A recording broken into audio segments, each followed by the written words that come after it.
బుచ్చిరెడ్డిపాలెం నగర పంచాయతీలోని 19వ వార్డు వవ్వేరు గ్రామం నందు కోవూరు నియోజకవర్గం ఎన్డీఏ కూటమి అభ్యర్థి వేమిరెడ్డి ప్రశాంతిరెడ్డి ఎన్నికల ప్రచారం నిర్వహించారు. గ్రామస్తులు మరియు టీడీపీ నాయకులు కార్యకర్తలు ఆమెకు దారి పొడవున బాణాసంచాలతో గజమాలతో పూల వర్షంతో కనీవిని గెరవని రీతిలో అపూర్వ స్వాగతం పలికారు. పై కార్యక్రమంలో మండల నాయకులు మరియు గ్రామ నాయకులు గ్రామ ప్రజలు కార్యక్రమాన్ని విజయవంతం చేశారు. ఈ కార్యక్రమంలో ప్రశాంతిరెడ్డి మాట్లాడుతూ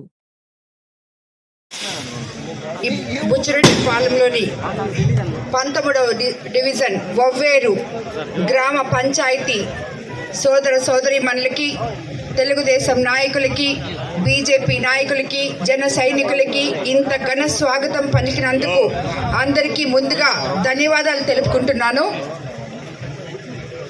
మీకందరికీ తెలుసు, నేను ఉమ్మడి ఎన్డీఏ ఎమ్మెల్యే అభ్యర్థిగా కోవూరు నియోజక మీ ముందుకొచ్చాను, మీ ఆడపడుచుగా. అదేవిధంగా ఎంపీగా వేమిరెడ్డి ప్రభాకర్ రెడ్డి గారు నెల్లూరు జిల్లా నుంచి పోటీ చేస్తున్నారు. మమ్మల్ని ఇద్దరిని మీ అపూర్వమైన ఓటును సైకిల్ గుర్తు మీద వేసి గెలిపించగలరని కోరుకుంటున్నాను.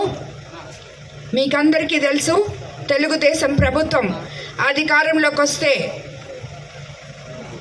మనకి అది మీ ప్రభుత్వం, ప్రజల ప్రభుత్వం, సామాన్యుల ప్రభుత్వం. కాబట్టి మనం చంద్రబాబు నాయుడు గారిని ముఖ్యమంత్రిగా చేసుకోవాలి. చంద్రబాబు నాయుడు గారు ముఖ్యమంత్రి అయితే మనకి సంక్షేమము, అభివృద్ధి సమపాలనలో సమర్థవంతంగా నిర్వహించగల ముఖ్యమంత్రి గారు చంద్రబాబు నాయుడు గారు. మీకందరికీ తెలుసు, గత 5 సంవత్సరాల్లో మీ గ్రామంలో ఒక్క పని కూడా జరగలేదని ఈ స్థానిక నాయకులు ఒక 2 పేజీలు లెటర్ ఇచ్చారు నాకు ఇప్పుడు. కానీ ఒక్క పని కూడా జరగలేదని చెప్పారు. కానీ హెడ్లైన్స్లోనే ఒక పని ఉంది, ఇక్కడ జరిగిన పని. అది మనం ఇంకా కళ్ళతో చూడలేదు, కానీ వీళ్ళు ఇచ్చారు కాబట్టి మీకు చెప్తున్నాను, వెళ్ళి చూద్దాం తర్వాత. ఈ గ్రామ సహజ సంపద గ్రావెల్ 920 సర్వే నంబర్లో గల గ్రావెల్ సంపదను స్థానిక వైసీపీ కౌన్సిలర్ ద్వారా ఎమ్మెల్యే ప్రసన్న కుమార్ రెడ్డి గారు తనకి ఇష్టం వచ్చినట్టు విచ్చలవిడిగా గ్రామ సంపదను దోచుకున్నాడు అని చెప్పి ఈ గ్రామస్తులందరూ అర్జీ ఇవ్వడం జరిగింది. తద్వారా కనిగిరి రిజర్వాయర్ ప్రాంతంలో బ్రిడ్జిలు ప్రమాదకర స్థితిలో ఉన్నాయి, కల్వర్టులు కూలిపోయే పరిస్థితులు కూడా ఉన్నాయి. అధిక ఓవర్లోడ్ గ్రావెల్ తీసుకెళ్లడం ద్వారా ఈ రోడ్డు ధ్వంసమైంది అని చెప్పారు. అదేవిధంగా అవి 2 చెప్పారు. అలాగే ఇక్కడ అవి 2 చాలా బాగా జరిగాయి. గ్రావెల్ తవ్వకడం, బ్రిడ్జ్ చెడిపోయి అంతా అయిపోయి. కానీ ఒక్క ఎస్సీ ఎస్టీ బీసీ వాళ్ళకి గత ప్రభుత్వంలో ఒక్క ఇల్లు కానీ ఒక్క పని కానీ చేసిన పాపం పోలేదు.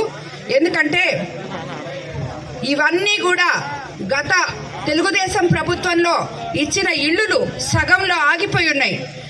ఆ ఇళ్ళు నేను ఇప్పుడు వచ్చే దారిలో చూశాను, ఆ ఇల్లు అలాగే ఆల్లో ఉన్నారు, పక్కన రేకులు వేసుకొని ఉన్నారు. కాబట్టి వాళ్ళకి ఎటువంటి అభివృద్ధి జరగలేదు. అదేవిధంగా మా ఊరి శ్మశానంకి దారి, ప్రహరీ మండపము సరిగ్గా లేవు. వాటిని నిర్మించవలసిందిగా కోరుతున్నారు మీ గ్రామస్తులు. తప్పకుండా చేస్తాము.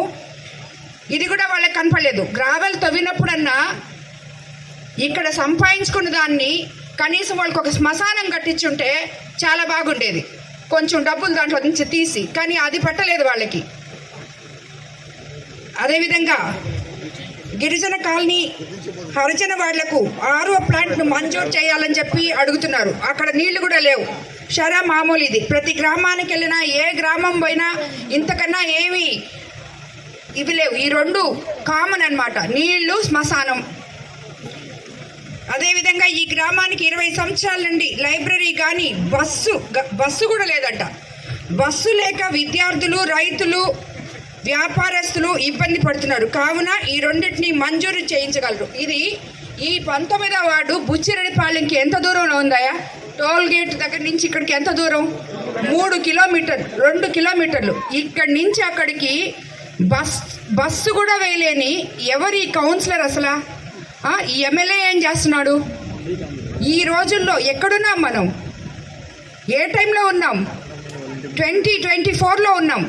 ఇంతమంది చదువుకున్న వాళ్ళు ఉన్నారు, పనులు చేసుకునే వాళ్ళు ఉన్నారు. ఇంతమంది ఇక్కడున్న గ్రామస్తులకి కనీస బస్సు సౌకర్యం కూడా లేకుండా ఇన్ని రోజులు ఏం చేస్తున్నారు?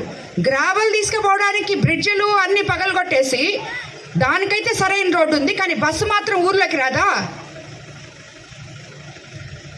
రైతులకు పొలాల బాటలు 4 ఉన్నాయి, అయితే అవి కుంగిపోయి పాడైపోయి ఉన్నాయి. వాటిని బాగు చేయించగలరు. మా గ్రామంలో గిరిజన కాలనీ నుండి టోల్ గేట్ వరకు మరియు ఒవ్వేరు ఆంజనేయ స్వామి గుడి నుండి వంగల కట్ట వరకు సెంట్రల్ లైటింగ్ను వేయించవలసిందిగా ప్రార్థన. మా 19వ డివిజన్లో ఒక కళ్యాణ మండపం మరియు ఏటీఎం ఏర్పాటు చేయగలరు. చాలా కోరికలు అడిగారు. ఇక్కడ మామూలుగా నార్మల్ ఇదైతే అసలుకి